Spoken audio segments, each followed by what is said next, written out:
আমাদের জীবন কি, পূর্ণাঙ্গ জীবন বিধান বলা হয়েছে। আমাদের জীবন কি এই বিষয়ে আমরা কতটুকু জানি?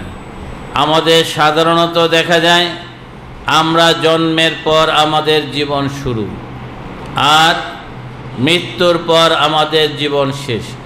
জন্ম থেকে মৃত্যু অবধি যে সময়কাল, এটাই হলো আমাদের জীবন। কি বলেন, তাই নয় কি?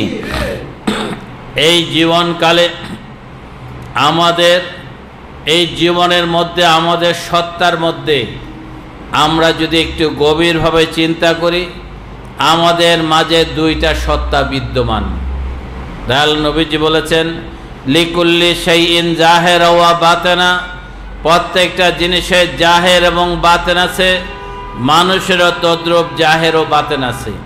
মানুষের জাহের হলো দেহ, আর বাতেন হলো রূহ বা আত্মা। এই দুইটা সত্তা মিলে আমাদের জীবন। যতদিন পর্যন্ত দেহ এবং আত্মা একত্রিত থাকে ততদিন আমরা জীবিত।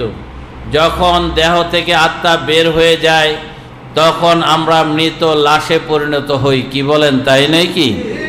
তাহলে দেহ এবং আত্মা মিলে আমাদের জীবন, এতে কি কোনো সন্দেহ আছে?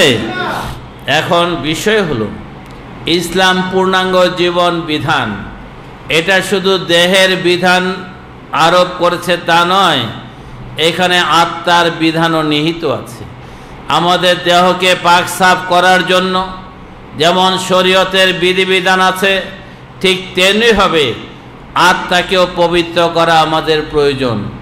আত্মা যদি পবিত্র না হয় তাহলে আমরা কিন্তু সারা জীবনের সব কর্ম বিফলে যাবে, আমরা খালি হাতে আল্লাহর কাছে ফিরে যেতে হবে।